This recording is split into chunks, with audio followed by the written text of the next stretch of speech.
on the floor.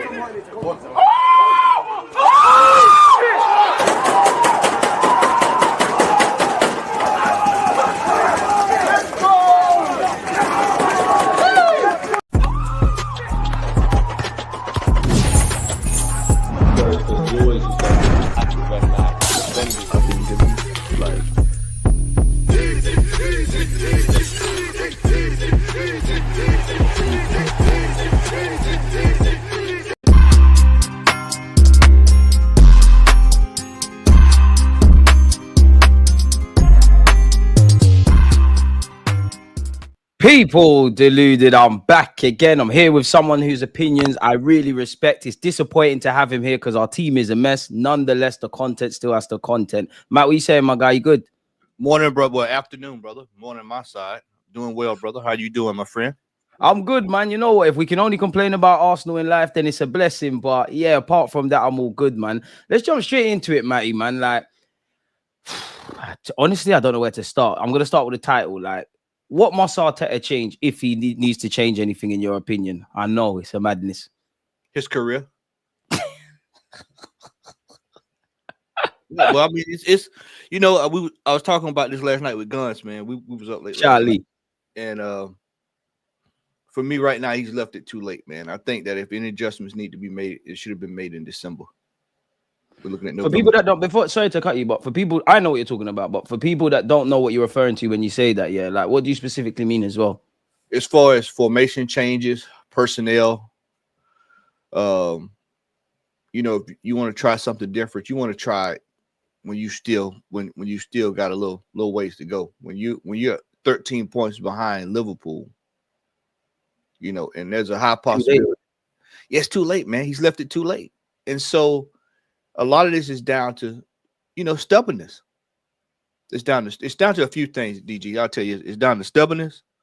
Take it away, man.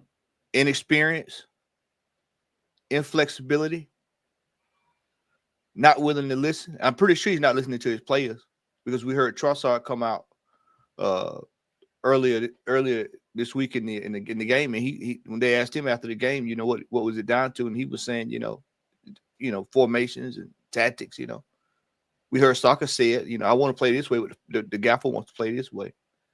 That means you're not listening to your players. That means you know more. You know more. The players are on the pitch. You're standing there. They're on the pitch. They see. Facts. Let me ask you this: how often do we see training videos? We see training videos at least 3-4 times a week, right? All the time, man. Almost every day, and then some, and then some. So where is a breakdown, and we see that the club pump out Haters TV, all these folks, they pump out all these training videos, and then we turn around, and then when the game is played, it's something, you know. Now I've coached over 15 years. So how is there such a bad breakdown from what you do Monday through Thursday, and then Saturday and Sunday, it looks like y'all just started playing together? There's a disconnect going on. Facts. We can't even I'll throw a statue away. Anybody who watched me yesterday know what I'm about to say. Since January 29th, I'm going to ask you, how many shots on target have we had since January 29th till today? Even March 1st. I'm gonna say probably about, I'll say 7. No, that's a little bit more. It's actually 21 shots since on January. target. On target. Yeah, 21 sounds about right. That's crazy. It's madness. How do you expect to win games? Yeah, this is what I'm saying. So now the talk is, Arteta needs to change the formation. Well, you know, he's been so locked into his style of play that he changes the formation. Now it's going to really throw everything off, because now you're learning. It's like you're learning something completely new in the middle of the season. You have to put your hand in the fire and get burned along the way. Yeah. So now the players are going to be running around the pitch. They're not going to go. They're going to be wondering, like, you know, do I need to go here? Do I need to go there? You know, if he changes to 3 at the back, now you got to go, you know, compensate here. You're talking about bringing Ben White. Ben White's coming off injury. He's coming back to his team. You know, he's out of whack. You know, you got players. You got now you got Saliba and Gabriel. Gabriel's got to go to the left. You know, you got to go. It's too much push and pull right now. This is down to inexperience, man. This is what I'm telling you now. I've been when you've not coached before. I remember my first 3 years of coaching, and it's so much getting thrown at you. you don't really start developing yourself if you have not had experience. You don't develop yourself to probably about year 7, year 8. So the mistakes that he's making now, he's gonna remake them all the way until probably about year. He may change next year because it was so bad this year, but he'll definitely change the year after that because you'll be able to see the game. You know the game. He's learning on the job, and at Arsenal's expense. And I think this is what people don't understand. It's Arsenal FC, not Arteta FC. That's what I always say. Yeah, it's Arsenal's expense that he's learning. And so people are going to have to understand, if we're going to deal with this mess, that don't look for a lot of success until he finally snaps, until he has his aha moment. Whenever that is, I don't know. And then that's his willing. Then also, DG, that's also on top of his willingness to absolutely accept the fact that he has to learn.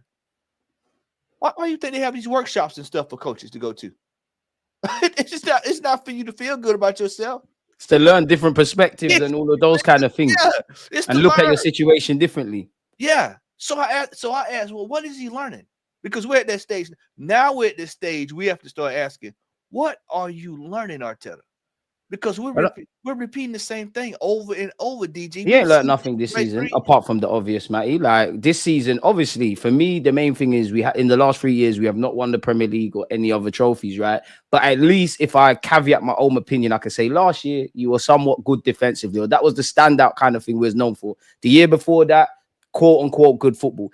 This year, from the start to now, there's nothing really. It's regression in all aspects. Obviously, a couple players have done what they've done, but Mikel Arteta, you haven't added a new leg.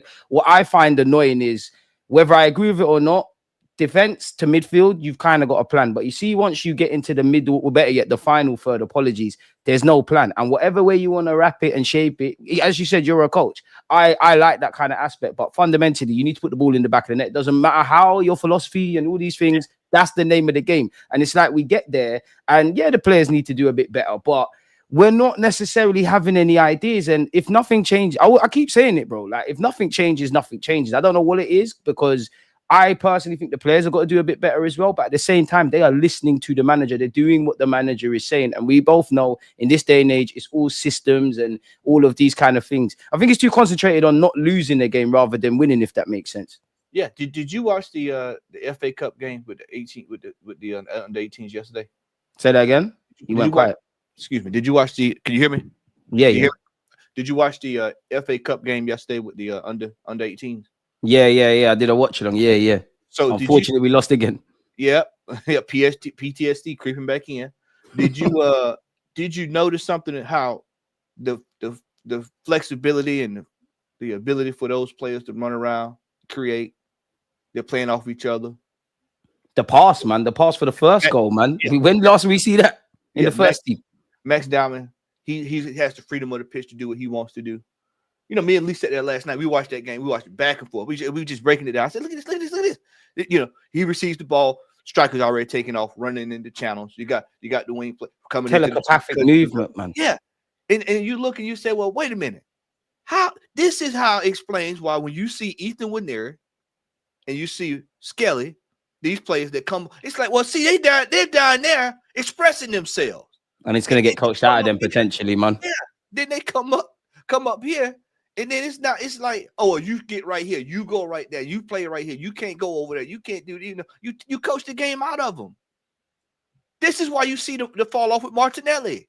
It's too much of a collective. Even Matt, don't get me started on that full stop, the left-hand side, like the left-hand side of our team. And this, I always say it, bro, like whether it's injuries, whether it's depth, whether it's the need for a striker, whatever we cry about our team, yeah, we didn't find this out this season. We didn't find it out in March. Happy New Month to everyone. This has all been there. That's a frustration for me. The left-hand side is still non-existent, regardless of who's out there. You've had Granit Xhaka there. You've now, as replacements, you've had Declan Rice and Kai Havertz. They're all very different footballers. So I don't really understand what we're trying to do from the left-hand side, let alone the injuries and everything with the right. And it goes back to what we've been talking about is it's like there's a plan in the defensive and middle third. We get to the final third. We move it left. We move it right. In isolation, I'm not against that. But we don't move it quick enough for one. And we don't go up the pressure gears. This is right. And I'd love to know your thoughts here. Do you think necessarily because everyone would say we need a striker, we need a left winger, assuming like if we got them both in today, do you think they make much of a difference? No, because I think we've got too many. We're going to have too many people moving around in the summer. We've got defensive players that are probably going to be leaving. Jorginho might be gone. Partey's looking like he's pretty much out of the door. I mean, Odegaard is, man. I mean, we're going to probably need, something to help him out. I mean, then you bring back Havertz. Does he go back in the midfield? What does he do with that? So you got to start asking, well, where's he going? What do you do with Havertz as well, man? Because for me, I'll be straight up honest with you. If it was me and he was healthy, because he would not going to be able to move him because he's injured.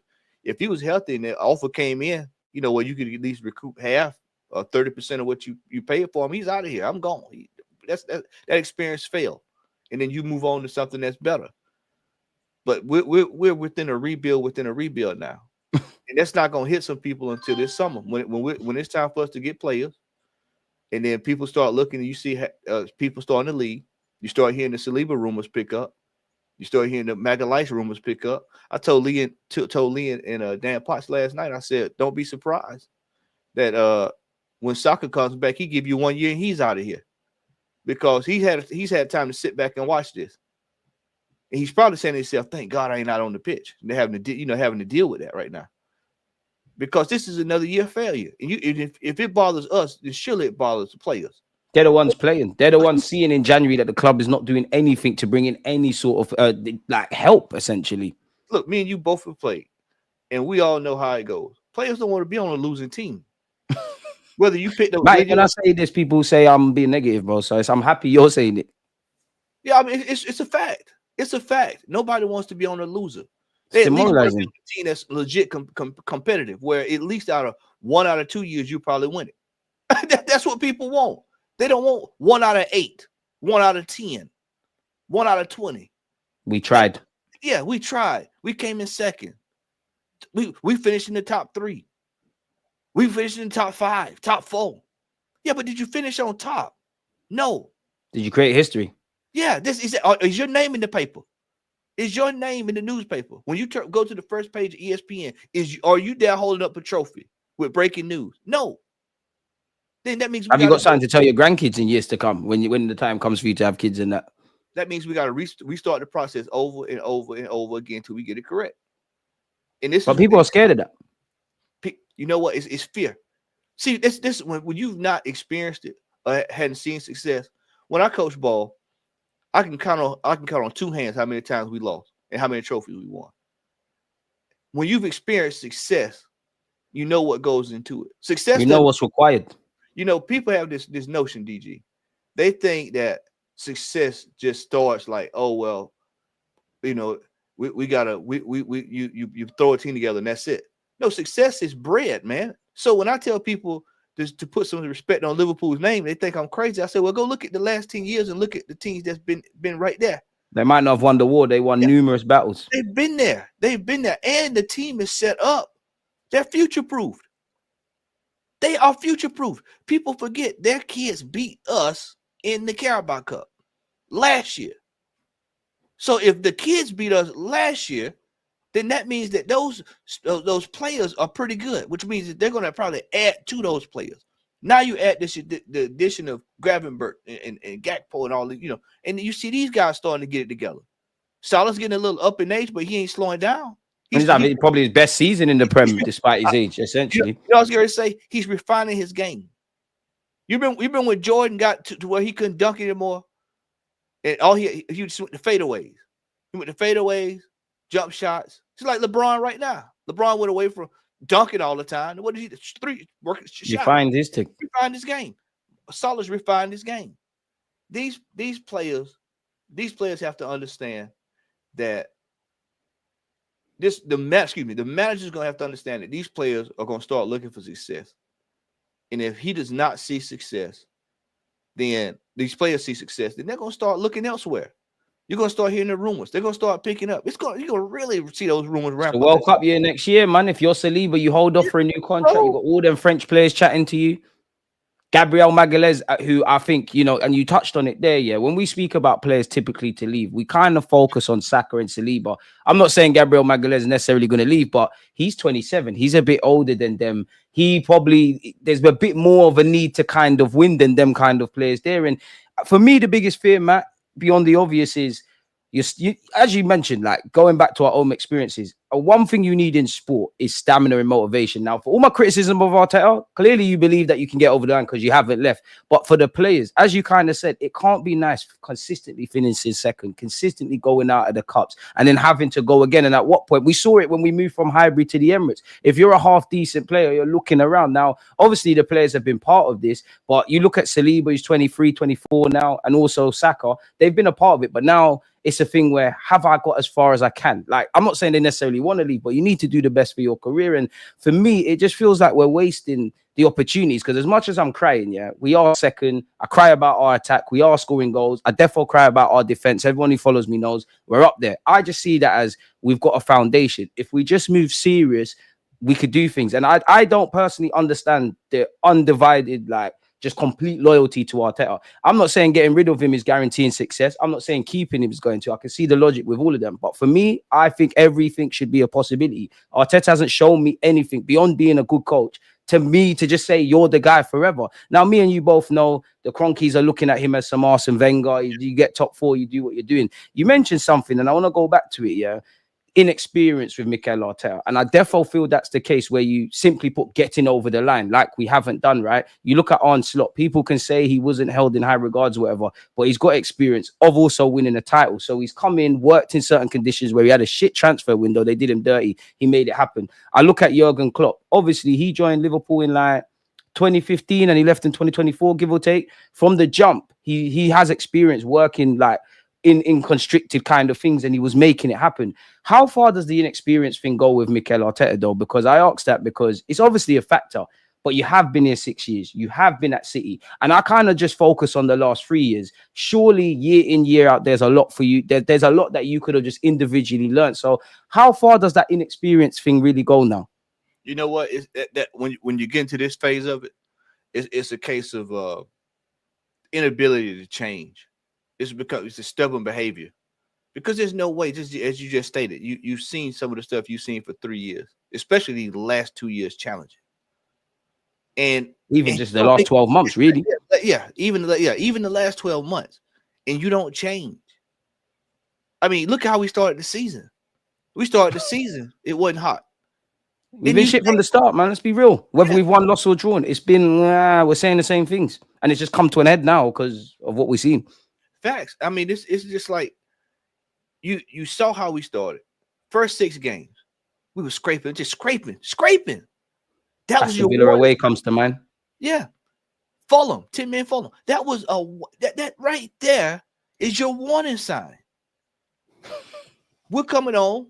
Me, you, Curtis, all of us coming on. Lee, everybody's coming on. Saying, "Hey, man, we're winging it. We're winging it, y'all." No, but we're negative, man.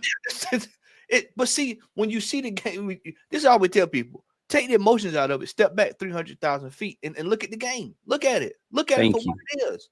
But these lot are not football fans, Matt, man. They're not football fans. They're not fans of the game. We love the game at its purest level. Obviously, I always say I'm a football fan first, Arsenal second. They don't love it at its greatest kind of level, bro. That's why they can't, bro. That's why, like you said, we could obviously, you said me, yourself, Curtis, Lee, who isn't going to be happy about Arsenal winning a game in 90 minutes? We all want us to win.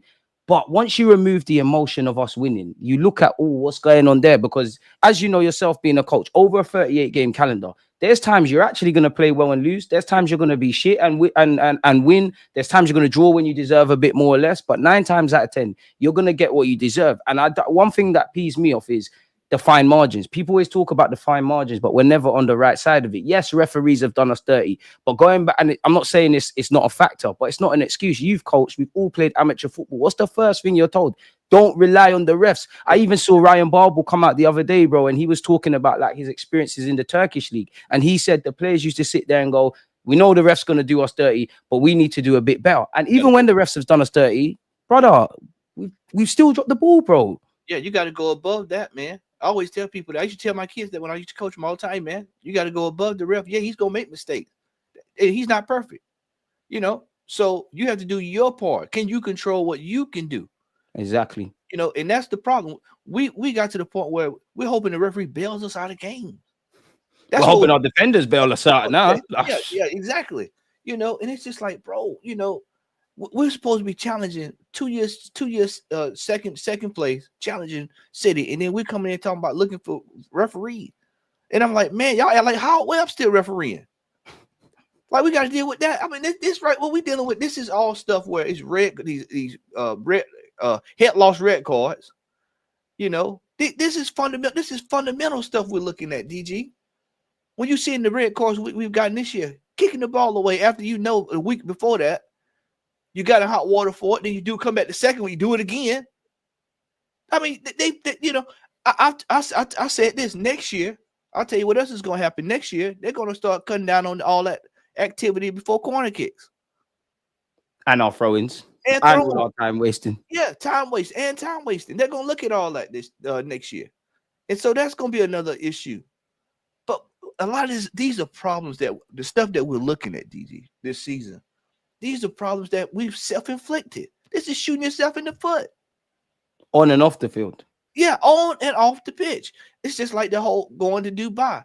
Kai Havertz gets hurt. You know you're thin. And then you say, well, how did he get hurt? High press. What are you high pressing for? And we're in the middle of a fixture congestion. Our front three all out with hamstring injuries as well. That's because we didn't get enough depth and we ran them into the ground in the last 2 years. Telling. Yep, that's telling. That's overexertion. These are all self-inflicted wounds. So you have to look, well, who's in charge of that? You look at the manager. You say, well, what have you learned? Go back to what have you learned? Surely you learned that year before last we ran out of steam. Benjamin White, we've been knowing he's been playing with injuries and whatnot. Even going back to, do you remember the year we missed out on top four where we played Spurs and Newcastle away? I remember Rob Holding came out with an interview and he's like, Ben White's been playing with stuff. So we've been knowing this. Yeah, you know what? And the only thing to save Ben White that sustained him was the fact that he didn't play in the Euros. Think about that. That's the only thing that saved him, because he didn't play. So we had a little bit of tread on the tire. Saka had been playing almost 3 years straight. Declan Rice as well finally got a knockout. That's the one thing as well, Matt. It's like the more durable players are now being run into the ground. And even for me, obviously in isolation away from Arsenal, all of these things are factors. I have some sympathy, but the last 3 years, for me, mainly last year, we've seen 3 different contexts, 3 different ways, having players fully fit, people not being injured, people being injured, and we've still come up short. So where are we going with that? And I do think people fail to understand the ownership have let themselves down. Arteta has let himself down. I've got the most sympathy for the players, but evidently, sink or swim, they're scared as well. We've all let ourselves down. I do think there's too much of this blaming external factors. Had we have maximized everything, if me and you are having very different conversations and saying Arteta's got different ways of playing, we bought X amount of players, this one's getting rest, that one's getting rest, we had the depth and people still got injuries, I'm sure me and you would sit here and say, you know what, fair enough, we go back to the drawing board and see what we're doing. But where we find ourselves now is merely just in spite of everything. Like for me, when you've got a problem in life, Matty, and you keep kicking it down the road, it's just going to get bigger and bigger and bigger until it's at your door and you have to deal with it. That's where I think we're at now, man. Yeah, I always like to use the root canal analogy. Root canal, you can get all the antibiotic you want until you pull the tooth and treat the root canal. I like that example. Yeah, it's going to keep coming back. It comes back tenfold. And then until eventually it's rotten. You have to take it out. You have to take it out, yeah. And that's the problem we're having. We are so destitute when it comes to talent evaluation, signing proper players. Just look at the play. I can give you 4 players right now we spent $200 million on. That was Moreno, Calafiore, Fabio, and Kivior. That's $200 million right there. That's $200 million right there. Yeah, that's mind-blowing, ain't it? When you think about it, mind-blowing. Yeah. Now, when you did the maths, I'm like, fam, you might as well just give in your bank card and let people rob you. And I know signings go wrong, but damn, these are the fine margins that we have to exploit. Even for me last summer, let me know as well before I say this year. Let me, when did you obviously we have our opinions about Arsenal, but when did you truly mentally check out this season? What, at any point, when did you check out? When did you you know what? Even if I would, because obviously me and you want to be proven wrong. We want to win a title. But when did you go, you know what, safe? What moment was that? Manchester United. 10 million Manchester United. That was it. I was like, yeah, we're not doing anything this year. We're not doing anything this year. And then you follow that with 2-0 to Newcastle. That's all I need to see. That means you haven't learned anything. That means he has still not learned how to navigate a team through muddy water. You down 2-0. You need to sink or swim moments. We crumble, unfortunately, man. Yeah. You look at, and I'm sure we'll talk about this in a little bit, but you look at PSV. They deal with Juventus. They need something. They've got players over there. We talked about that this morning. Yeah. We was talking on WhatsApp, bro. It can get long against PSV, bro. It'll get rough. And they got players over there that pull it out of the mud. And then with us, it's like we go and lay down. They're thinking about Dubai, like we were talking last time. They're on the beach. And our fans put all their eggs in that Dubai thing, and look what happened. Yeah, because that's what they were saying. They were saying, "Oh, we're gonna come back from Dubai and then we're gonna restart. We're gonna kickstart everything." No, it's worse. That's not how life works, man. No, exactly. You can't wish it away, bro. You can't wish it away. I wish I thought like that though, Matty, man. It's got to be an easier way of thinking, bro. It's got to be easy. Yeah, I just for me, this after Manchester United and Newcastle, it's like, bro, it's February. This is the stuff that we're dealing with is normally in April, May. It's normally the first week in May, coming down the stretch, it withers away, gets away from us, 1-1 draw somewhere, it does us in. It's February, and we're 13 points behind. You do know that we've never led at all this season, right? 0. This is why I said this regression, bro. This is another reason why I said it's regression. We have never led. And some Arsenal fans, again, me and you are sports people fundamentally. Whatever you say about Liverpool, this is why I don't care about the Guard of Honor. Whatever you say about Liverpool, congratulations. They did their thing. It's nothing to do with us. They were the better men and women. They did what they needed to do. A lot of Arsenal fans like to move the goalposts. They said, a lot of people said the gloves are off for the club. We need to deliver this season, going back to the summer, right? Yeah. They were saying, and fair enough, last 2 years prior to this year, we're behind City. If City ever fall off the juggernaut, we're going to be there. Liverpool have fallen off, come back, won the league. A lot of people said with Liverpool, it's a new, which is legit in isolation. They're in a transitional period. They haven't had a transfer market. They got a tough run of fixtures. They're relying on Salah, blah, blah, blah, blah, blah. They said all of that. And then they're turning it around and saying, what are they saying now? They're saying, Slot didn't have to do much, etc. You can't keep moving the goalposts. Them man make it happen. How Liverpool have kind of won the league and how they operate is very similar to us. FFG and KSE are quite similar. The difference I feel with FFG for all their issues, they got Michael Edwards proven in this, finding the Salahs and all of this. Jurgen Klopp, you saw at Cologne and all them clubs he's been at, as well as Dortmund, proven at working with limited resources and getting players over the line. As much as I do think there's likable things about Arteta, but respectfully, you are a spoiled kid in this Arsenal side. There is an element of woe is me, but nobody put a gun to your head to take this job, bro. Like, you took this job, you liked it so much, you signed a new deal for 15 million a year. And for me, whether people like Arteta or not, the conversation now, Matt, is what we said at the start. Can you get over the line? That's it. Can you get over the line? Some reason you're crumbling. You're crumbling in the leagues, in the cup competitions. You're crumbling in the leagues. That's why everything for me is up for debate. Now, me and you both know Kroenke's not going anywhere. Arteta isn't going anywhere, at least at this moment. We're not that club that's going to, cancel his 15 million a year deal. So there's a lot he has to kind of address. Why do you think he's not do you think in an ideal world, if we had owners that were down for winning and saying Arteta, what's going on here? Do you think he would be more kind of pressed to change things and try different things and try to get a different reality? So you brought up Liverpool, man. So let's go over there, and I'm going to circle back to Arteta. Go on, man. Take us away, man. Check this out. So when you look at Liverpool's situation, let's go back the last few years.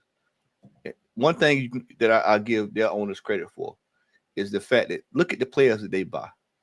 Look at the players that they've bought.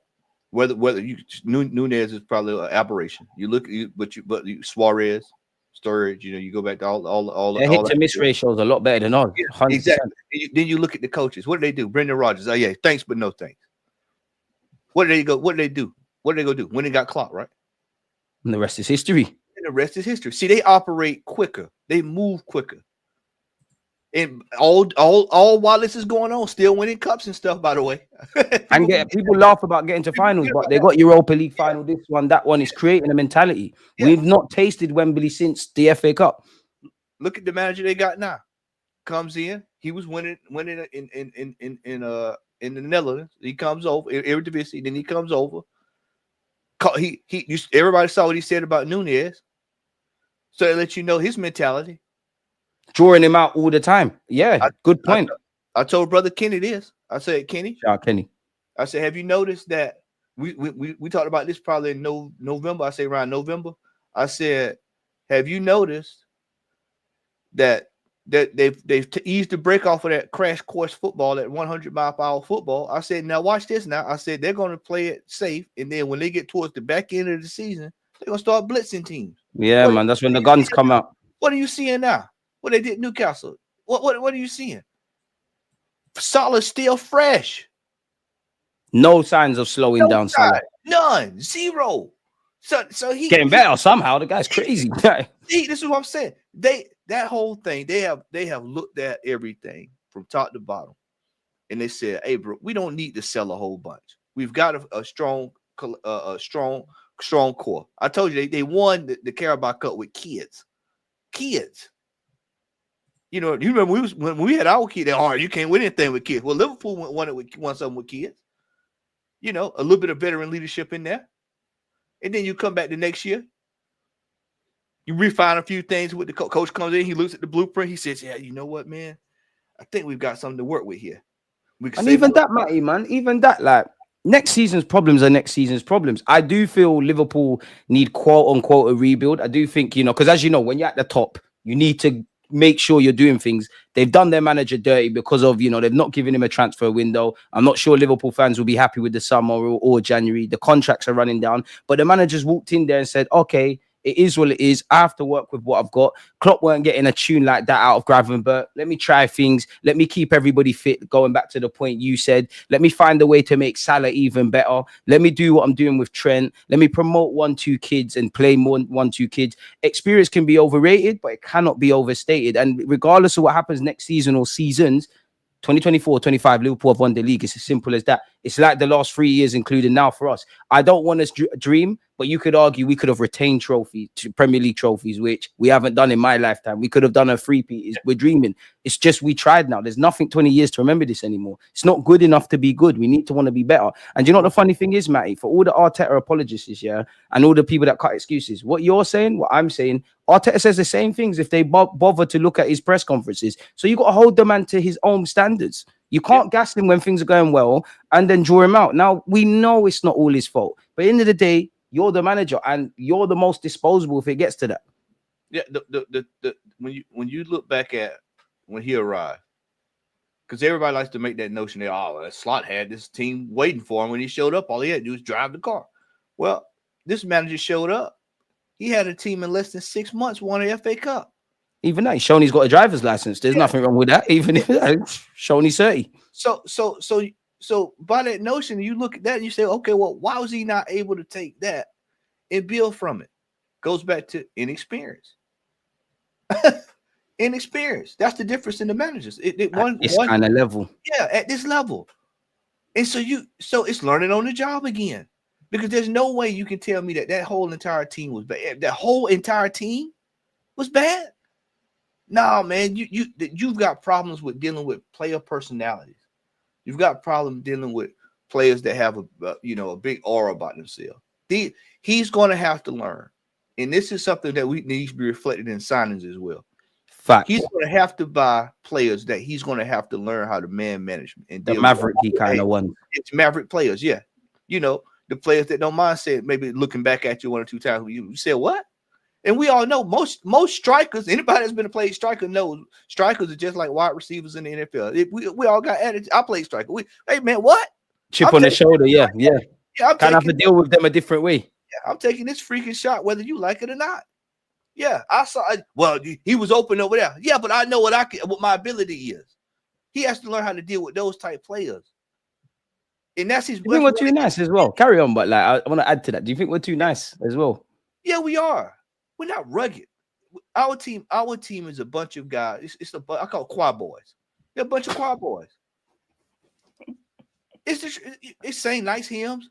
Look at the song. Look at what they're playing in the stadium. They need to cut that shit off. Oh, don't get me started, Matty. Don't get me started on that song, please. I've got nothing to say about that song. I don't think it's bad, but come on, why is that become our theme tune? Who gets there coming to the Emirates with that? It's too nice. We need C Murder. We need Master P, Wu Tang. We need DMX. Some damn 50 Cent at the very least. Ice Cube, 50 Cent, NWA. I mean, we need Tupac. We need heavy metal, rock and roll. Hell, Guar, cut on some Rage Against the Machine. Some sort of aggressive music, bro. Yeah, we're too soft. We've been too. That's one of the reasons why we didn't win the title when we were 8 points clear. That's one of the sole reasons why we didn't win, because we were not ruthless, we were not savage, and we couldn't finish off things like Southampton. And then you throw it away. And we need to get rugged. There needs to be an attitude change over this team over the summer. There needs to be an attitude change. The players, if the players decide to run it back next year, somebody in the locker room is going to have to say, F this, we're going hard in the paint next year. We're going hard in the paint next year, because we are too soft when it counts. Look at every pressure game that we played this year. Look at the pressure games we played, and then look how we wither away. We got one on Tuesday. Yeah, the one on Tuesday. We got two matches with PSV. One this week, one next week, and then look how. And next week we're going into the Lions then as well. Like, it's weird because I do think we're a bit more because people will say this: Gabriel and Timber are not soft, and I'll say this: we're not pussies like how we used to be. We're obviously a bit more grit and determination, but it goes back to what Matty's saying in that we've improved. But this is where the Premier League is required, and we're not quite there. And it's more the exception than the rule. Like, we don't do that enough this season. Like, we don't get bullied, but we're scared, man. And even if it's a case of, I do think Havertz lacks ability, but he's a bit of a shithouser. Yes, you've got Gabriel and Benjamin White and Timber, but these are exceptions rather than the rule. Not everyone's like that, which has to be the case. Now, obviously, not everyone's going to be like Tony Adams. Some men are going to lead by example. The Invincibles had a lot of guys that me and Matty want in terms of mentality, but there were some softer folk. But these guys are exceptions rather than the rule. And that goes back to the manager as well. I do think in many aspects, Arteta's ruthless, but as Matty said, when it counts, we're not there. We do the same things. We're passing the buck. How many times this season have we really seen all of our players on it from the jump? Yeah. City, cool. Probably a couple of other examples, just like the year before. But when it truly counts, when you step to Newcastle away ×2 in 2 competitions, when you like Matt said at the beginning, when you're down to 10, when United are down to 10 men and you know there's a cup competition next round, this is when we crumble. And this is why we're not where we need to go. We're not trying to be negative. This is the reality. There's no point waffling about what we're good at. It's what we're not good at and what we struggle at. That's the only way to go to the next level. I might be lying because people say I'm negative. But you look at was it 2 weeks ago? You look at Odegaard last weekend. I love Odegaard, but he's soft. Yeah, he's going in, and then he hauls ass to over to the other side of the pitch, to hide with the players. He's going off to the concession stand while Trossard's going the way he needs to go to. That's the kind of stuff I'm talking about. No killer instinct at all. No killer. Any striker or anybody that's an attacking player sees that unfold, I'm going to go get a goal. This is the kind of stuff that kills us. We need someone that could just nick us a game, like beyond the obvious with Salah, like, because we know Salah's not around. But sometimes, as you know, throughout a Premier League season, sometimes you're going to be shit. You just need 1-2 man to bail us out. Now, the closest we get to that is Bukayo Saka. He's not here. He's not there. All of these things are self-inflicted to a degree. And Ethan's still learning, so you can't go. Yeah, and he's a young man. Yeah, he's 17. So you can't go, but we just don't have a Sanchez in this team. We just don't have him. We don't have Aubameyang. We don't have those players that can just out of nowhere find a goal. Whether it's ability or finesse, like, I'm going to make the difference now. And this is what we need to get to. And it comes back to the manager, really. The good is a reflection of him. The bad is a reflection of him. So this is why I said, all right.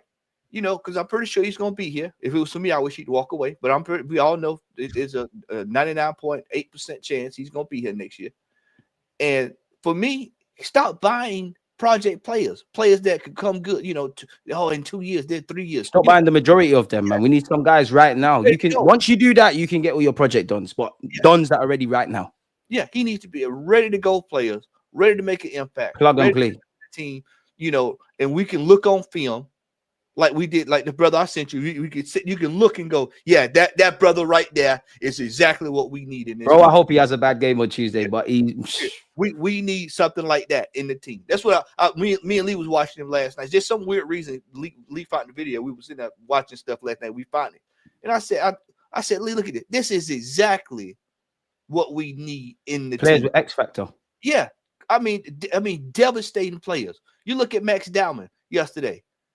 I'm looking at that, and I said, that's what a number 10 is supposed to be doing. That's where he put that defender for the penalty. God damn. Yeah, I said that's what a number 10 does. He's a. Arteta don't want that though. Surely it's a fallacy, Matty, because it's very structured, especially in the final third. He don't really want that. Like, he don't. Even going back to Arne Slot, obviously, you look at Liverpool, their most chaotic kind of player is probably Darwin Núñez, because the good and bad with him is you don't know what you're going to get. He might nick you 3 points. He might cost you. The guy's complaining about the work rate. I think Mikel Arteta would rather a 6 out of 10 winger or attacking player that's going to do what he demands across 90 minutes rather than a man that is a 20 out of 10 player. He might deviate away from the plan, but he might literally win you 10 points across the season on his own, essentially. Yeah, that's you know what? That's what cost the 8 when you go to the 8-point season.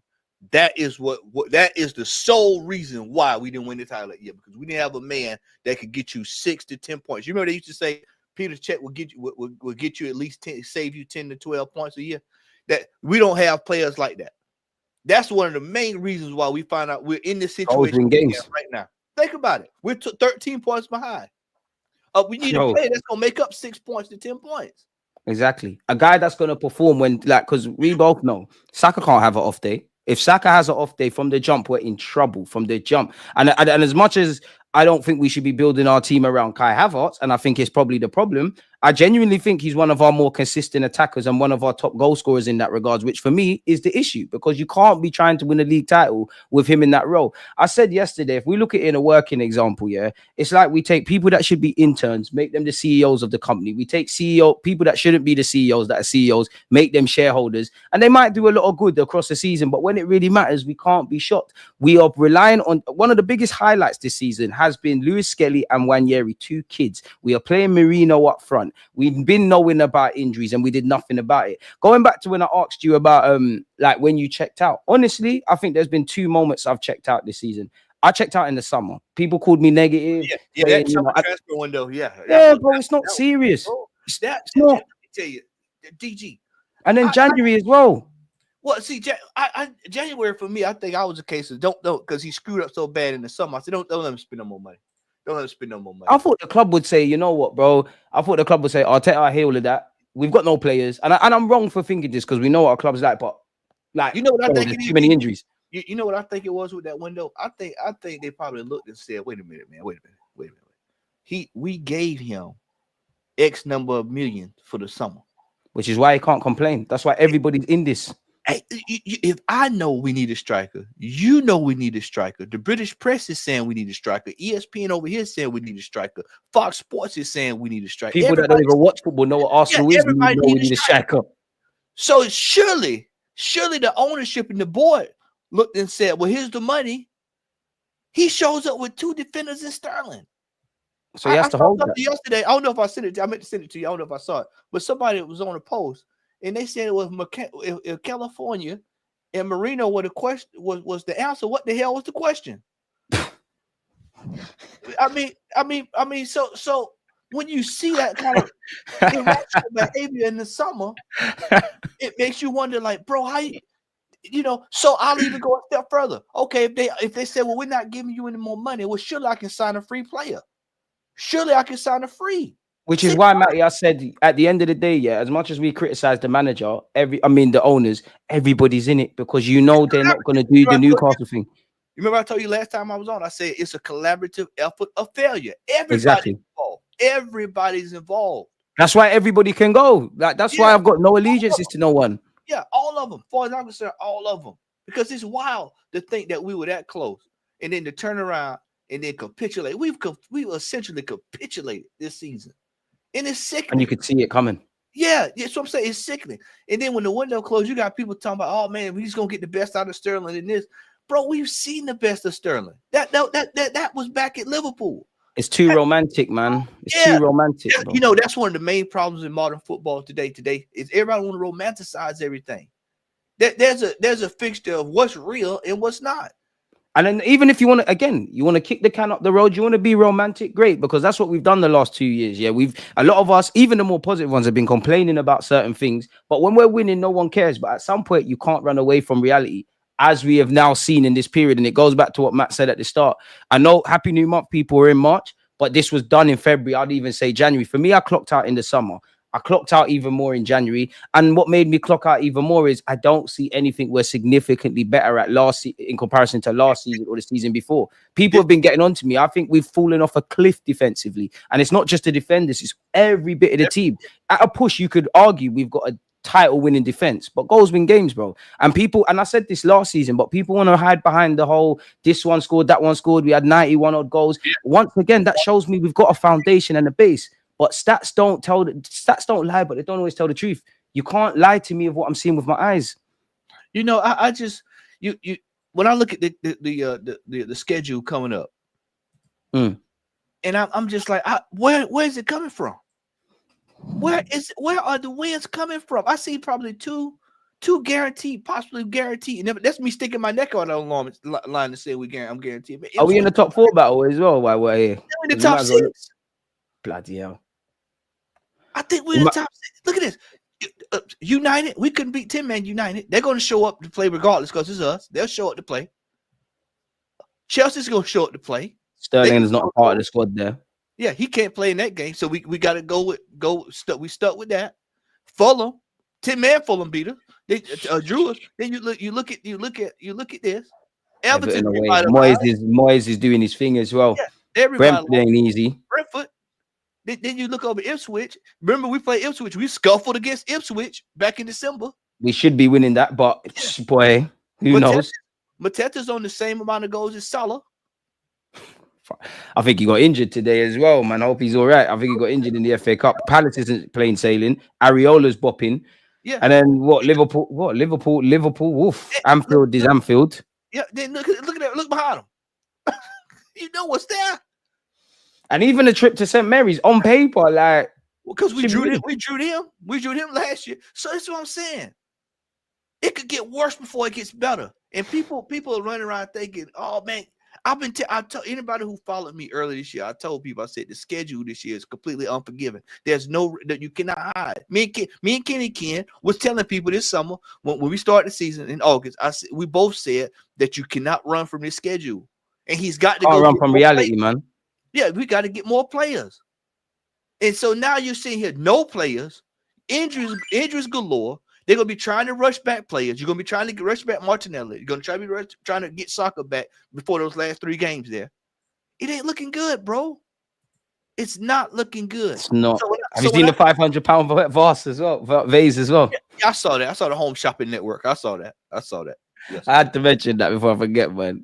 I just for me, when you look at this and you see how the malpractice of this season of not being prepared, negligence. There was no negligence. Thank you. The perfect word, negligence. Because there's no way you can look at this fixture because we get the fixtures in June, so you can't look at that and go, "Ooh, I think we might have a little trouble here. We might need to add probably 5 or 6 more bodies to the team." And we saw last season why you need depth. When we went out to Bayern Munich, they were talking about players with X factor and all this jazz.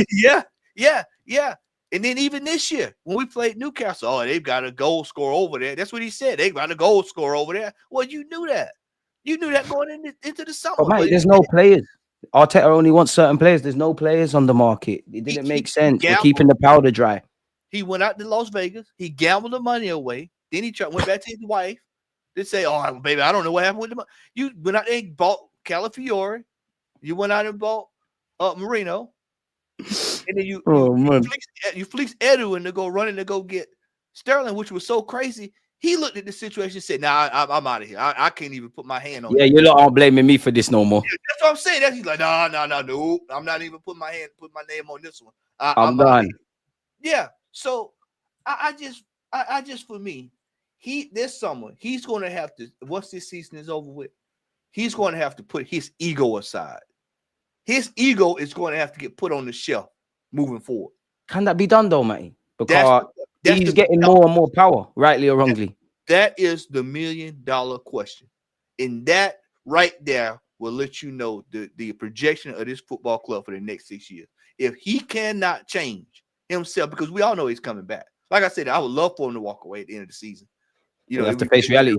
It would be best for his career, but his ego is going to make him stay in his position because he thinks he's the alpha and omega. So he's going to, if he does not put his ego aside, he's going to be at the risk of losing everything that he's had. All the players are going to be leaving. Magalhaes is 27. You think he's going to sit around here for another 5 years and toil and not win anything? You're crazy. Saka, he's getting up in there. He's starting to come into the peak part of his career. And even if he's not 100% of what he was, he's still going to be an effective player. So he's going to probably look at this. Well, look, I can go to Liverpool somewhere and go and have a shot at maybe doing something. Go somewhere and win some trophies. You know, win somewhere. Then you look at Odegaard. Odegaard's starting to get up in age, whether you rate the player or not. He's gonna start looking around. I'm tired. This is just too much pressure for me. I'm the captain. You won't take the badge off of me. He's gonna start looking. Havertz, that deal is going to. That shot him in the foot, bro. That was it. And the thing is, it's a weird one when it comes to ego and managers, because you need the ego, but then you also need to put your ego to the side for the collective. And I don't think you're going to get that where the Cronkies are betting on you. Like, I'm not just blaming, and I don't want anyone to mistake that me and Matty are just blaming Arteta. We've consistently said it's an everyone thing. But when you read between the lines, anytime there's concerns about a decision that the club don't universally agree with, ripping up Aubameyang's contract. David Raya is better than Ramsdale, but bringing in David Raya at the time, Mikel Moreno, Calafiori, you hear that these are all concerns that the club had. Arteta pushed for it. You even see things like, what was it? Remember, Edu technically hired Arteta. Arteta is having a say in who the sporting director is. That tells me all the eggs are being put in his basket. And even that, Matty, man, like, what were you saying for the sporting director? Like, because I'm sure you've seen the rumors. Where you at with that, man? Bro, listen. This is another facet of this whole Arteta ego deal. He's going to have to accept that he's going to have somebody that's going to have to disagree with him. Needs that. Jens Lehmann said on TalkSport he needs that. Bro, you can't have somebody that agrees with you all the time and gets his own way. Sometimes you need to go with the other guys, but they're betting on Arteta. That's your guy. I don't want to call him Arsene Wenger because he's getting Wenger stuff without doing Wenger things. But in terms of getting you Champions League, where even 5th place gets you it this year, however, they're betting, they're putting all the eggs in his basket. Like, people act like Arteta is a damsel in distress. This is a great job for a novice manager. This is a fantastic club and you've learned a lot of things. And like you said earlier, the worst thing is that he learns everything and F's off somewhere and does something different. I don't think Arteta is a terrible manager. I just don't think you can get us over the line. He's not experienced. That's exactly. I only care if you succeed at Arsenal. It doesn't matter what you're going to be. That's his biggest flaw. People say, well, his biggest flaw. I'm not saying, listen, I want people to understand. I'm almost willing to bet, had he took a job somewhere else and we picked him up, he might would have fared out all right. But he had no prior experience. So he's learning on the job. And also, when we go back to this sporting director situation, a proper sporting director looks over at the team. He says, yeah, we're going to go buy a striker. Manager says, no, I don't think we need one. Nah, I'm buying you one. I'm sorry. You get it. We ain't got time for this. You're getting one. Yeah, I'm sorry. You're going. I'm triggering the release clause of Victor Gyökeres, and he's coming. And if it doesn't work out, I'll hold my hands up and say I'll take this shot for it. But this is what the team needs. The team needed Dennis Bergkamp. The team needed Robert Perez.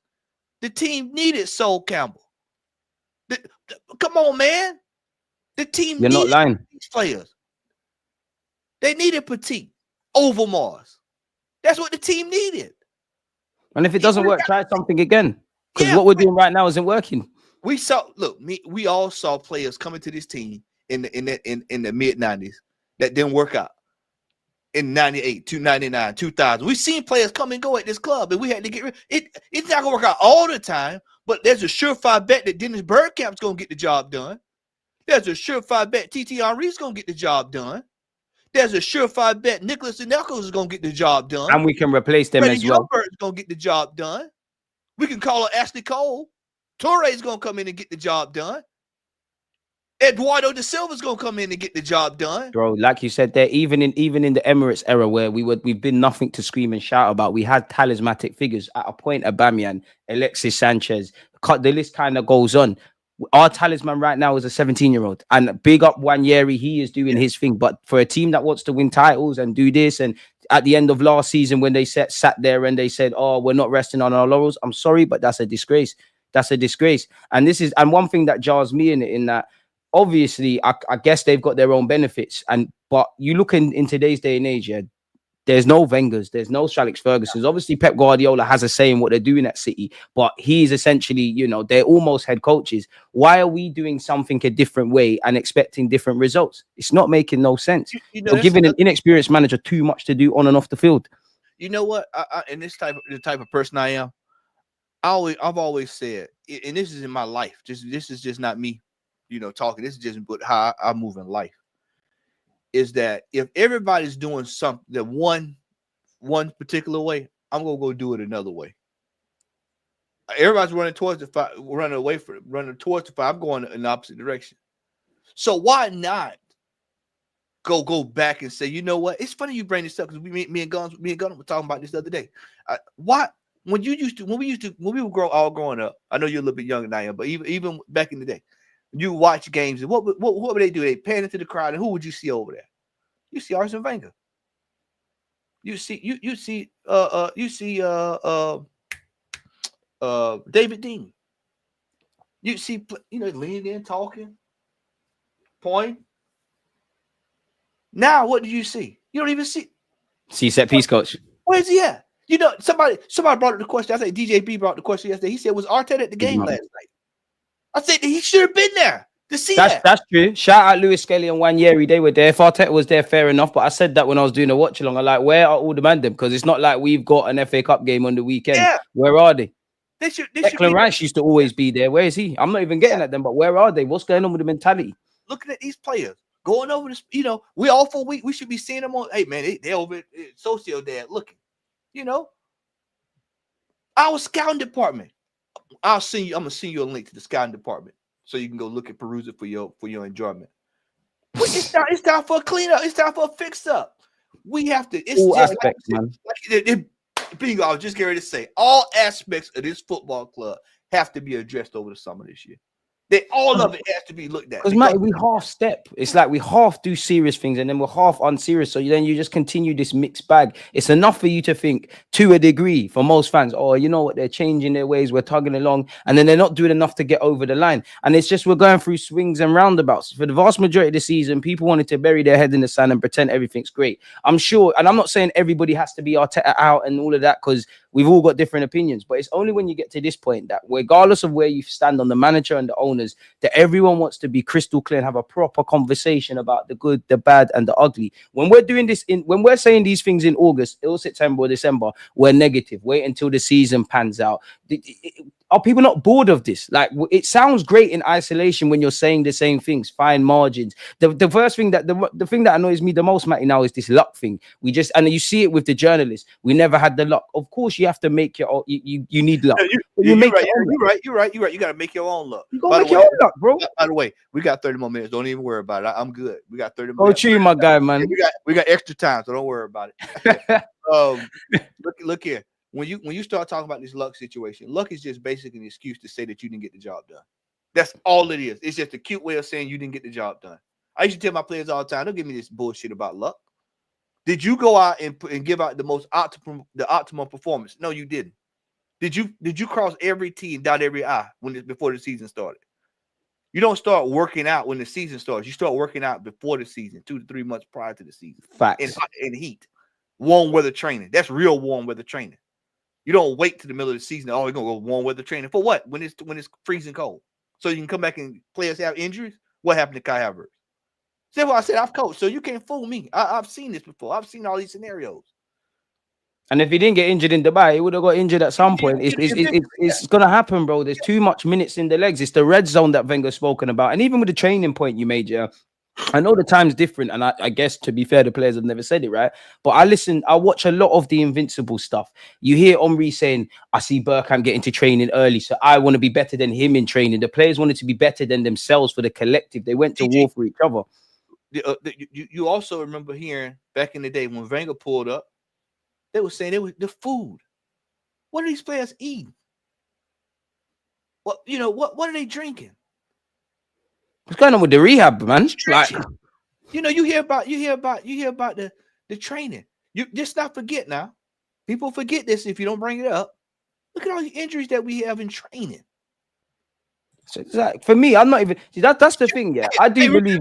Remember your boy when the season started. Moreno did what? Gabriel Magalhaes fell on him.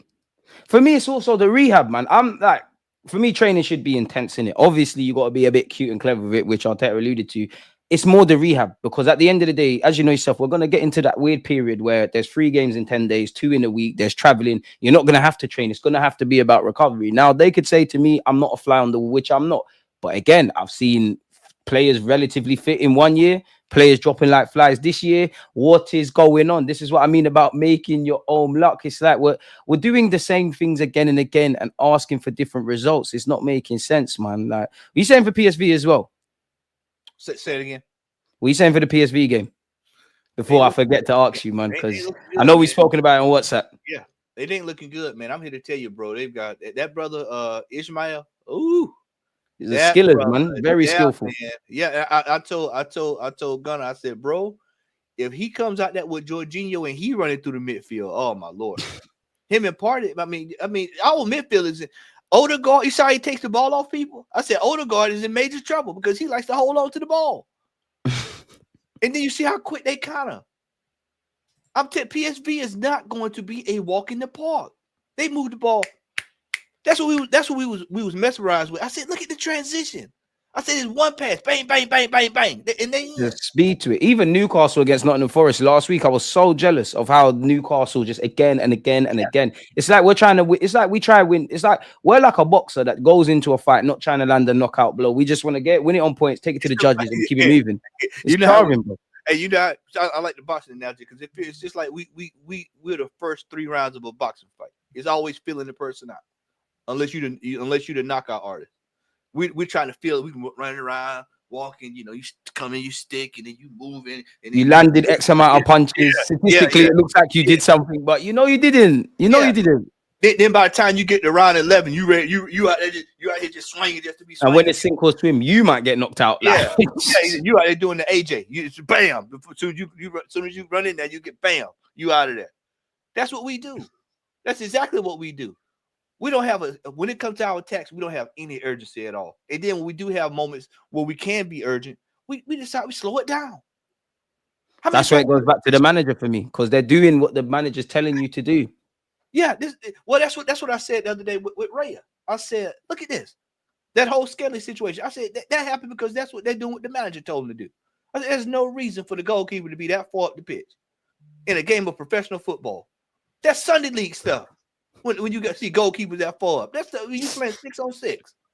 And it all comes back to desperation, unfortunately. Yeah. And so this is why I said, man, it's just so much that has to be learned. So much to unpack, man, at this club. We're going to see in the next 2 games against PSV. I predict PSV is going to win. Right now, my mind and my heart is saying 5-2 on aggregate. I think they're going to take us. Oh, Matt, man. I think they're going to take us to the woodshed because I'm scared of the away leg. I won't lie. Yeah, the way they dismantled Juventus, that was Juventus. That I want y'all to understand that. See, people are, Juventus got dismantled. And then you look at the way they attacking ways. The 71 goals they've scored this year, and they've only given up 28. Brother, we're going into a serious battle, man. They've got a manager who has a plethora of experience. He's a tactician, knows the game. Street smart. You got Ivan Perisic over there, old school, been around the block. Luke De Jong is putting him in the back of the net. Hey, he's going to teach us a lesson, If our defenders are not switched on, that is a very experienced striker. He might not look like anything, but you'll see him when it's too late. Yeah, and so I think that's It's pitfalls there. And by God, if some miracle we make it past them, woe be unto us when we play either one of those two teams. What would you rather, Real Madrid or Atletico? I got to ask. You know, it don't matter because both of them go. It's going to be more of the same. Both of them move the same. That's like I told chat the other night. Four goals against Barcelona. 4 goals against Barcelona. And I know I like Real Madrid. I watch Real Madrid from time to time. That either one of them, pick your poison. And then after that, it's pretty much it's done and dusted. You already know. I'd rather Real Madrid, man. You know what? Just don't get destroyed by Real Madrid. Just let them beat us 2-1, 3-1 on aggregate. It is what it is. Like at least just because I can lie to myself, bro, and say it's Real Madrid. Atletico, obviously you'd rather play them because Real Madrid's Real Madrid. But Atletico, as you said, they can score goals. It's going to be nasty at their place. Either way, we're fucked in it. If we're wrong and somehow we get through PSV and them, then fair enough, Arsenal. But it's dark. It's so dark. It's scary. Because we don't have any goal scorers. The leading goal scorer in this team is Trossard with 5. Then there's Marino with 4, and then you got 2 came in one game as well. Yeah, and then Magalhaes with 4, and then Declan Rice is the assist leader, and all 5 on corner kicks. And then Saka was gonna have a great season, but he obviously got injured, and it goes back to what we said at the start about just relying on him.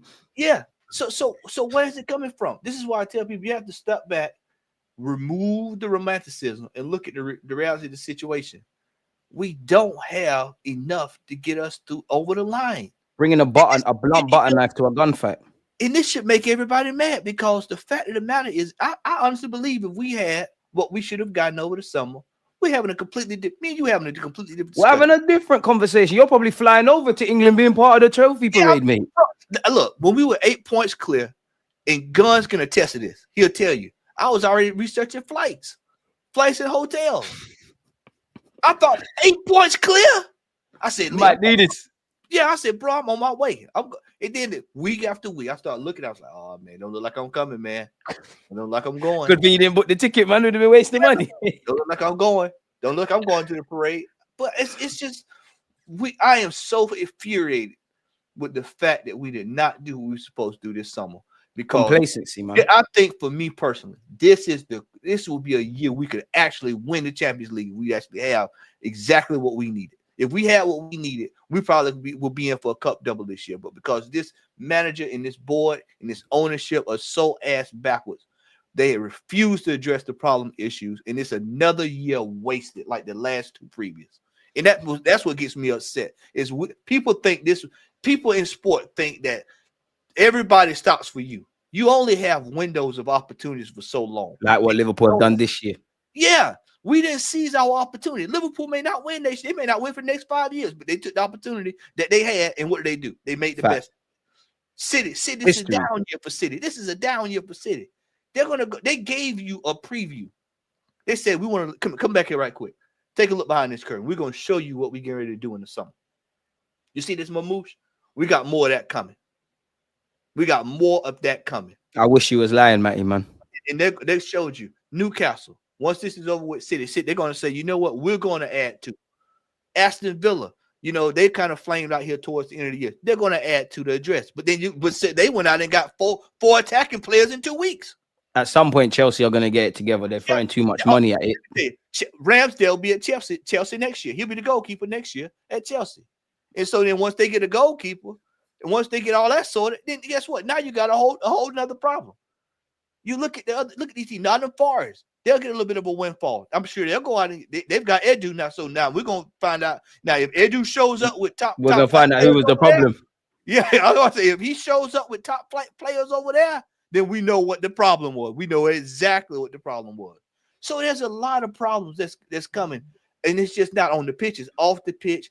And this is why, for me, all aspects, man. All aspects. This year was the most important season because it was: are we going to address the elephant in the room, or are we going to revert back to type? And unfortunately, DG and chat, we reverted right back to type, and we're right this back. This is church on a Saturday, man.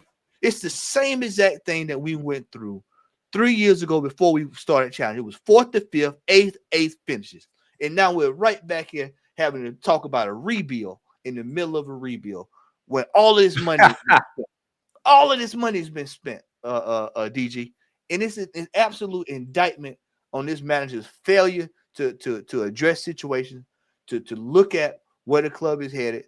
You've got like I said, it's a collaborative, not just one person, all of them. Now I tell people that because people think, oh, he's just you got the board and you can't separate them. They're all because people are loyal to their ideologies, man. They talk about collaborative. They're all in this together, man. Yeah, that's one of the hallmarks of when they do these summer talks. Oh, it's a collaborative. Edu's saying we all in this together. We all working on this. You know, it's just not one person. Yeah, it's right. It's not just one person. And Edu too, even though he's left, you had something to do with it because you didn't stand up to this man. If what it was true is true, you didn't stand up to him. That's on you. And if Arteta is truly mad with the board for not buying him a striker, then come out and say it. Yeah, you got 15 million, but you need to say, hey, bro, I need some back in here. I feel like we're this close. Not one time has he come out. You're cool with it. You complicit. When you complicit, like I told you, if it really meant that much to him, he goes and get a free player.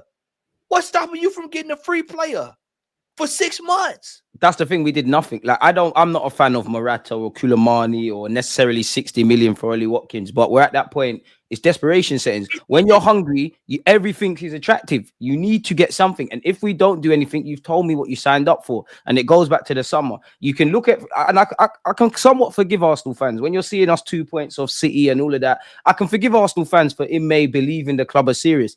But the summer window, Sterling, Neto, 2 loanies on deadline day. Merino, fair enough, he might come good, but he's not a level raiser. I actually like Calafiori, but right now you're Bambi on ice. You're a liability defensively. You know what, Calafiori? I'm glad you made me think about something.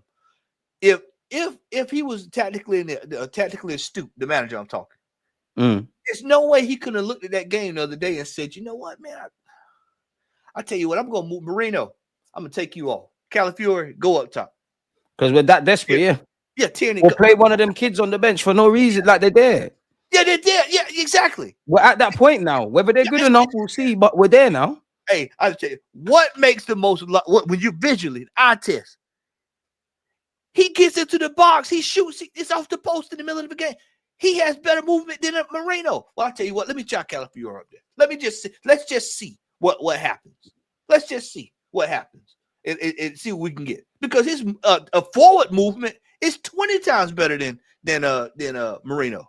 Arteta's not using the limited tools to the best of his ability, man. There you go. He's not using the tools that's presented. He's not looking at what's there and saying, you know what? Oh, I can get this out of this. He's good at this. He gets out of this. He can get out of this. He's get out of that. He can do this. He's not even using the tools. This is why I keep saying. Is he? It's a mental block. He's not learning. That's the only thing stopping him. He's not learning from his own. You've done a lot well, but you've got to, and that's what I said at the start. Coach, I think you're a good coach. Manager, and where Arsenal are at, it's about getting over the line. And you've shot yourself in the foot.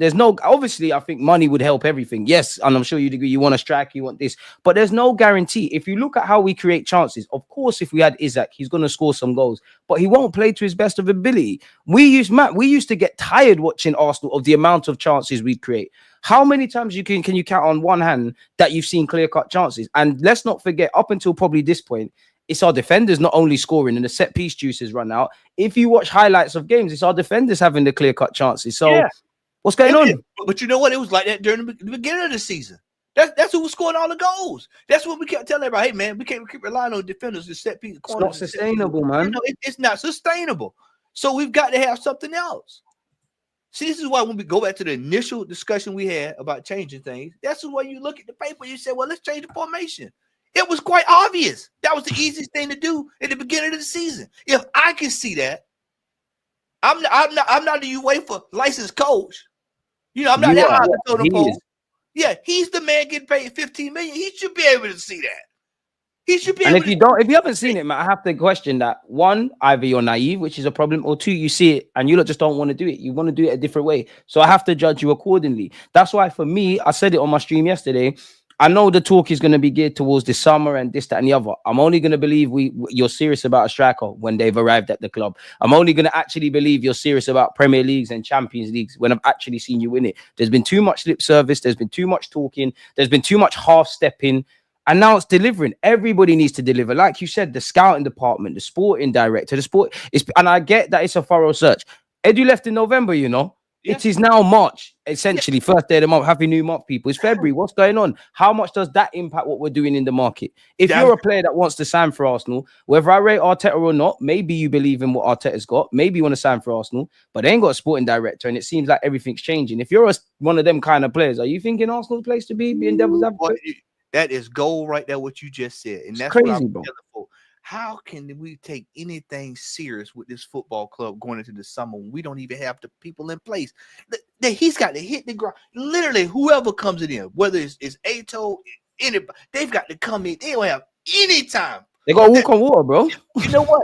Decided they're going to have to come in, and this is a certified fact, whether people agree with me or not. Our signings have to be done in the first week of June. Sooner rather than later. We don't have time. There's no luxury in waiting to August 31st to be talking about. Just like the summer where we got all of them. What was it? Declan Rice, Timber, Raya. Yeah, all them early. We've got to get our business out the way early. And that was the sign this summer when I knew we weren't signing nobody. When they came over here and they didn't have pretty much have nobody, I said, we're not serious this year, because whoever comes in, you've got to have them bed in with the team. Players got on the back foot already. Ready to go. Liverpool, they pulled into town, and during the preseason, what they had, everybody was there. Everybody was there, ready to go. We have got to learn the art of being proactive.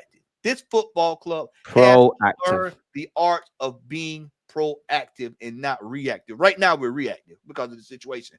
Proactive means you've planned ahead. The sporting director, whether the guy's coming from another proper foresight, club, that should have been determined a long time ago. There's no reason. If you wanted Ato, you already know he's been there long enough to know if you wanted him. He didn't even do any business in January. So how you judging him on what he's done? So scratch him. He's doing good work. But scratch him from the record. Now it's time to look at the other bodies that's there. Sociedad. That's another Arteta. That's another person. You got all of them, man. You got the Sociedad, Don Alabi, Ashworth, you got fired by United. Aito is obviously here. Out of all of those, give me Berta or either Skuro, Thiago. I'm on that. Because you look at how you know Thiago work out. Look at what they got over there. Look at the striker. Monaco, they work with finding gems, and that Mika Beref is scoring goals for fun. They just bought. Look at the striker they just bought. Look at that. He was in on. I think he was there when they got Mbappe. I think he was that in, if I'm not mistaken. So he has at least some eye. Even get Luis Campos, man, who's shown at Monaco and Leo as well. Like, we need an experienced man. That exactly. We need experience now. It's time. These projects, these up and coming. No. I want a couple of seasoned vets in this team. I want some dudes that's 58, 60 plus. Some guys that's seen football, that know football, that seen some shit, been around, man. Seen some shit. Yeah, exactly. Seen some shit. That's why I said when I'm gonna see you that link to the sky department. Yeah, don't forget, man. That scouting department, you look over there and you see these cats 25 on our scouting department, then that tells you all you need to know. And even that, did they even listen? Because obviously I've been a scout, like, for a Premier League club or on behalf of a Premier League club. I also know that there's an aspect where these scouts, whether they're 25 or 30, they could be finding the next Mbappe, this and that, giving you the scouting reports. But you see, if I'm giving it, like, if you're Jason Ito, I give you the scouting report and say, Matt, I found this baller, he can impact us and whatever. If I give it to you and you don't do anything with that, you don't sign, dot I's and cross T's, it's dead. So I'd somewhat wonder how much that plays a part. And we're starting to get back in that trap, I feel, under Glazides and Wenger, where we're doing a lot of the data analytics. And I'm not against that, because data should be married with the eye test. But it feels like we're going around in circles, bro. It feels like we're going back in time. Literally, even on the pitch, we're losing and dropping points against the same teams. It's crazy what we're doing, man. Yeah, I mean, it's wild, man. It's wild. And so for me, this season, once this season is over, can't get here quick enough for me. We need this football club needs to do some soul searching. I think they've done it already, Matt. I think they've done it already, and they've committed to being like this. I agree with you, but I think they've done it already. I'm at that point of accepting it. If they have not, they truly need to sit down and have a kumbaya moment, because literally this season was an absolute mess from top to bottom. You're even being nice. It's been a shit show.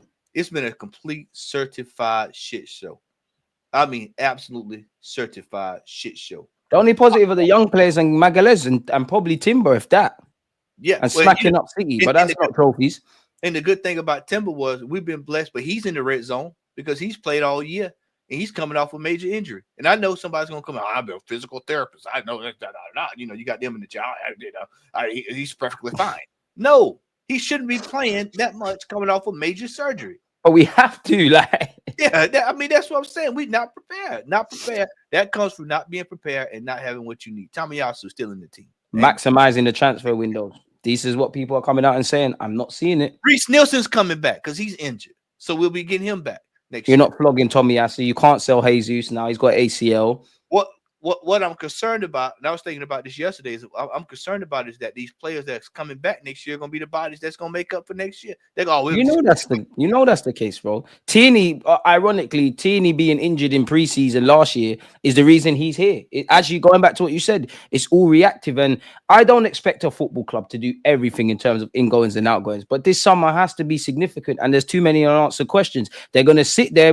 We know they're probably gonna sign a striker, but they're also gonna tell us we wanted to move on Jesus. We can't. He's on big money. That's affected other things that we're trying to do. You could say Tommy. Now, me and you both imagine the likes of Kivio and Zinni are probably going. But being devil's advocate, there's no guarantee they're going. What if Zinchenko says, I'm on a nice wage, I think I can get my spot back? What if Arsenal don't get whatever they deem acceptable? What if Kivio doesn't want to leave? What's going on? The only one that's walking through the door at this moment in time is Neto and Sterling by default.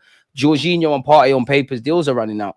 So we need to sign new players. We need to get contracts sorted. There's, like you said, there's so much soul searching. And I just don't have confidence that these men are going to do it. So I'm at the point where anything you do now is a blessing because I don't have any expectations. And it kills me to think like that about my football club. But you burnt me too many times now. It's show and prove, man. I'm not on nothing else. Yeah, some people around the football club are going to have to start setting their egos aside. They're going to have to start, they have to turn from their wicked ways. That's what they're going to have to find God, man. Yeah, they're going to have to turn from their wicked ways this summer if they plan on even trying to do anything because we're going to have our work cut out for us next season. There's going to be a lot of teams that's going to be competitive. I expect Everton to get asses in the seats for the new stadium. So they're going to probably be trying to get a marquee, sign it and bring in a decent coach. You know, West Ham is going, Potter's going to probably get a little money to bring in some new players. They've got Premier League. Everyone's serious, man. Everyone's trying to get better. Yeah, every year we have a new team that comes out of nowhere. Leeds, the way Leeds looking, they look like they coming up and they've got owners. They got a checkbook and they've got a good attack, by the way. And so there's a lot of factors that's going to be going into next season. And and I agree with this right here too. They need to be sacked on the spot. There's a lot of people need to be sacked on the spot. But that's KSC's boys. They're not sacking their boys. That's Kroenke's henchmen. Yeah, not serious. That's the ultimate the root of the problem. Not serious. We're not serious about success. We're not serious about. We'd like to win. It's not a given. We don't dream of it. We're in the theory of success. We're not in the practicality of success. We're not locked in and loaded on wanting to win, wanting to be the greatest ever. We like to tell folks what we did, but we don't like to do what we did. Ain't that something? You tell everybody, it's yours 49. How about let's do it again? Let's go for 2 back-to-back. Let's get 2 49. Win some trophies. Let's get some history. If we're that good of a team, because Matt, you are right. Arsenal fans are quick to tell you we're the best team since 2024. This player's the best. That player's the best. The manager's so innovative. I'm going to say, cool. I don't necessarily, it doesn't matter if I agree or disagree. I'm just going to say, cool. Kind of piggybacking off what you said. What have we got to show that? What have we got to shut people up?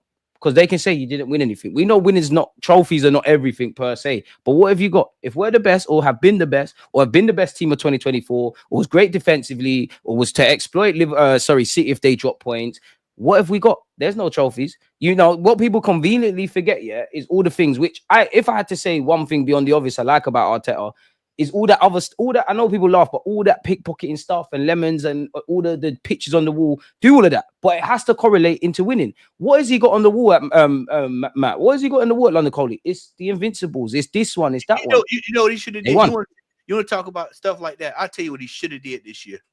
People going to start laughing when I say this. But this has to correlate to winning. This is what he should have did, DG. If it would have been me, I'll say if it was me. When they came back in for training for the summer, I would have gave them an envelope, and they would have said, "Well, what's in that envelope?" They would have unfolded, and it would have said "Certificate of Participation in the Premier League," based off of last year. That's what I would have gave them. They said, "You're a sick man. You're sicker than Arteta." Yeah, I would say this is what we won last year, y'all. I said, so when you hear, and I just said, when you hear all of your fans out there saying that we competing, that we've made it, just remember that this is what we got for competing for last year. No silverware at all. That's what you do. You got to get into the players' heads like that psychologically. You're right. You're right. Because when you said that, I felt offended, like I was one of the players until I clocked. Yeah, but see, it's psychological. This is what I'm saying. That's how you get all this pickpocket and lemon juice and all this stuff. And that's cute, fun, and games. You know, you can do that stuff throughout the year. But if you talk about setting the tone, coming in the door for the season, remind the players why they're here. We're here to win. Seize the moment. If you like that good, show it. What did Slot say to Nunez a couple weeks ago? He said, "Hey, brother, I don't like the way what I'm seeing, and I don't like your work rate. Your work rate. We're supposed to be challenging here, and we're in the middle of a title challenge. Look at what you're doing. Look at this game to play. You have to get cycle. The game of football is 99% mental and 1% physical."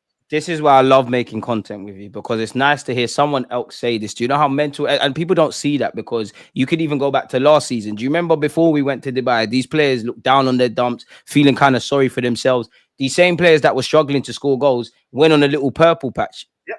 Football is a psychological game. You need to believe as you need to not blindly believe, but you need to football's a contradiction as well. I don't think the players believe all the time. I don't think Arteta does. And I think there's an element of delusion.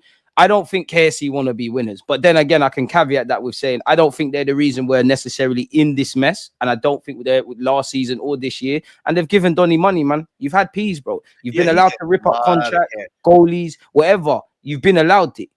The only thing they've said no to you and the only thing they said no to Arteta and Edu, from what I see, is the whole multi-club structure, which I think tells me everything, because that is where football is going. It's excuses. Everybody's complicit, as you said earlier. It's a joke thing, man. Yeah, I just, they're going to have to make some adjustments, man. And they're going to, whether they want to or not. We're at that stage, man. It's either right now, this is critical. Because if they keep going on the same way, we're going to be irrelevant. We're getting very close to being irrelevant. Could you argue we're relevant? We're relevant but irrelevant already. Like, yeah, we're close to it. We're like, we ain't relevant for that. Right there on that line. If people look at Manchester United, where they are right now, we're very close to being that team. We're in the same boat. We're not as a mess as them, but we're talking about past. Yeah. And how good we've been, but not having trophies. Yeah. We're only relevant because Arsenal fans do the most and we crumble and you bottled it again. We're not relevant. We're not. And that's people think we're a good team, but they don't look at us like, raw, fuck, we got Arsenal on the weekend. And I'm even thinking in the champs, we've got Arsenal. I'm scared. You remember what Mueller said last year when they drew us? They were like, "Oh, great! This is a great draw." Thomas Muller was like, "Yeah, can't wait to see," because he knew what time it was. Yeah. And what do people say, Matt, as well? Oh, Bayern's finished. They're this, they're that. They're the first. That's an old team. That's an old team. What happened? Munich pedigree. It's still. Why did Harry Kane go there? Pedigree. Why is he probably gonna win a title this year? Pedigree. People don't listen though. People have to understand, and I go back to it again. People don't understand the power of winning. There's power in winning. There's power in success. Getting over that mental block as well, more than anything. You can do it now. It's not a dream. It's actually a reality. You haven't done it. That's why, for me, even going back to last year, I was so pissed we didn't win the Carabao Cup. And I kept saying they need something to get over the line. They need something. They need inspiration. This year as well, man. Even in signings, they need to look at a signing the same way it was when Sanchez came into the team. Oh shit, we got Sanchez. We get ready to do something. What did we do when we got Sanchez? Won what? 3 FA Cups. We won. We had success. And I was at the final when he scored that screamer against Villa as well. Watch this. Aubameyang, purple Lambo pulls up. What do we get? Success. There's a correlation here. Every time we buy a world-class player, what happens? Success. Start winning shit. Success. So why not go toward success unless you content with where you at? They are content. If you content where you at, that's cool. They're cool with it. And I know how. Hey, if you just want to keep selling dinner plates in China, glasses, chandeliers, stained glass windows, rugs. £500, you know, and someone's gonna buy it. Anyone that buys that, I hope it breaks. I'm sorry, but you got a problem. You know they said it sold out yesterday, right?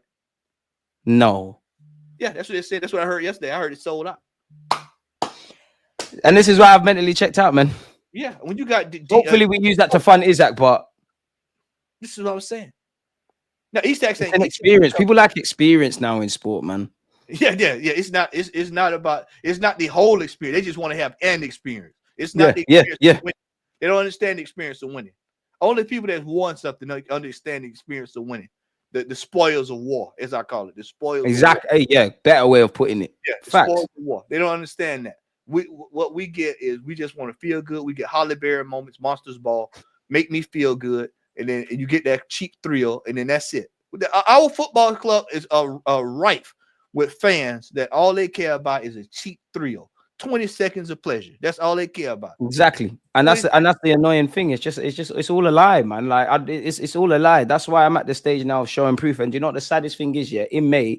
I know how they're gonna write this season. It's gonna say semi-final against Newcastle. They're gonna say, all right, cool. It went down to penalties against United. We should have won, but we had a bad day. Champions League, especially if they get over PSV and we play Atletico, Real Madrid, they'll say, you know what, fair enough. And then it's all context FC around injuries, this, that, and the third, which do play a part. But then the other side of that argument is, did you win? Which is the only thing we need to be talking about in the next 3 years, and actually next season, depending on what they do. The difference is with next season is I'm whatever these lot on, I'm on. Like, I love Arsenal, support Arsenal. Checked out now. Until I see that you lot behave differently, do your thing. Do your thing.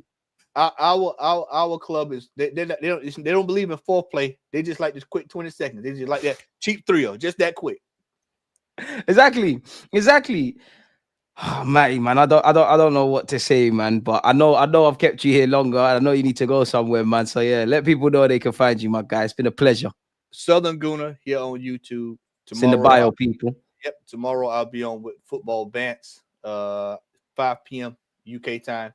So we'll be over there tomorrow chatting it up, and then of course Monday I might be on with Jez, Lee, and Kenny for the podcast, but I'll definitely be on with Lee on Tuesday for the PSV game. And like I said, brother, y'all, if you have not had a chance to go look at PSV while you're sitting around the house this weekend, go look at some clips to see what's coming. And it ain't good. I'll tell you that now. It is not good. But always love, man. Always much love, man. Enjoy it, brother. No, I appreciate that, man. It's always nice to, even though we can't change the situation about Arsenal. It's nice to speak to someone about Arsenal that has their head screwed on and to know I'm actually not going insane. As for PSV's tomorrow's problems, man. Again, people, come on, man. You know, I only bring the great guests here. Matty has been brilliant. He's always welcome here. Again, follow his, subscribe to his channel. All you need to do is check out the link in the title. Actually, give the guy a subscribe and whatnot. And I'll get him on the channel next week, hopefully, man, or whenever, man. So, yeah, Matty, man. Bless. Yep, got it. In a bit, my guy.